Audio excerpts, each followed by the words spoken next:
Friends, ప్రముఖ YouTuber Vaishnavi చనిపోయింది కదా! అయితే వైష్ణవి చనిపోయి దాదాపుగా నెల రోజులు కావస్తుంది. అంటే 20 రోజులకు పైన అవుతుంది. అయినప్పటికీ కూడా ఇంకా హరిబాబు కేసు విషయంలో అసలు ఏం జరుగుతోంది? ఎలా ముందుకు వెళ్తోందనే విషయం పైన ఒక క్లారిటీ లేకుండా పోయింది. అయితే అసలు తనకి శిక్ష పడుతుందా? ఎందుకంటే మరణ శిక్ష గాని, నిజం చెప్పాలి అంటే బంగారు తల్లి లాంటి వైష్ణవిని పొట్టన పెట్టుకున్నందుకు అసలు అక్కడికక్కడే ఎన్కౌంటర్ చేసి పడేయాలని కూడా చాలా మంది డిమాండ్ చేస్తున్నారు. ఎందుకనంటే ఇటువంటి నీచులు బ్రతికి ఉండకూడదు. ఇటువంటి నీచులకి బుద్ధి రావాలి. ఇంకొకసారి అమాయకురాలైన పెళ్ళాం జోలికి వెళ్ళకూడదు అంటే అటువంటి మరణ శిక్ష రావాలి అనుకుంటున్నారు. అయితే మరొక వైపు వైష్ణవి కుటుంబ సభ్యులు కూడా చాలా గట్టిగా పోరాడుతున్నారు.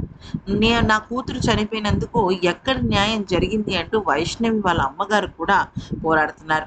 అయితే ఈ నేపథ్యంలో విషయం ఏంటి అంటే ఖచ్చితంగా హరిబాబుకి మరణశిక్ష పడుతుంది అని చెప్పేసి వాళ్ళకి సంబంధించిన కొంతమంది అధికారులు చెప్పడం అయితే జరిగిందనమాట.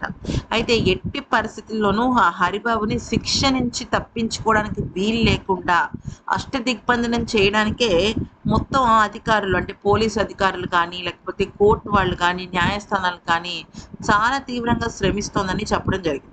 కేవలం హరిబాబు మాత్రమే కాదు, హరిబాబుతో పాటు ఎవరైతే వైష్ణవి చావుకు కారణమయ్యారో వాళ్ళందరినీ కూడా ఎట్టి పరిస్థితుల్లోనూ వదిలిపెట్టేది లేదని, వాళ్ళకి మరణశిక్ష తథ్యమని తెలుస్తోంది.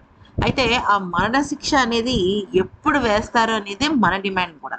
ఎంత తొందరగా ఈ కేసు నడిస్తే అంత మంచిదని, జాప్యం జరుగుతున్న కొద్దీ అక్కడ కొన్ని రకాల అంటే లేట్ అవుతుంది కొద్దీ అంటారు కదా!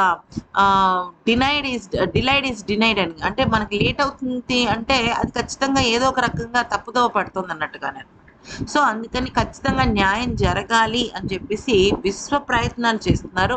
ముఖ్యంగా వైష్ణవి కుటుంబ సభ్యులు, వాళ్ళ అన్నదమ్ములు గాని, 15 మంది అన్నదమ్ములు గాని, వాళ్ళ అమ్మ గాని, నాన్న గాని, ఇంకా చాలామంది సోషల్ మీడియాకి సంబంధించిన వాళ్ళు కానీ, మెయిన్ మీడియాకి సంబంధించిన వాళ్ళు కానీ, వైష్ణవి విషయంలో ఎలాగైనా సరే ఏదో ఒక నిర్ణయం తీసుకోవాలి ప్రభుత్వం అని వాళ్ళ మీద ఒత్తిడి తీసుకొస్తున్నారనమాట.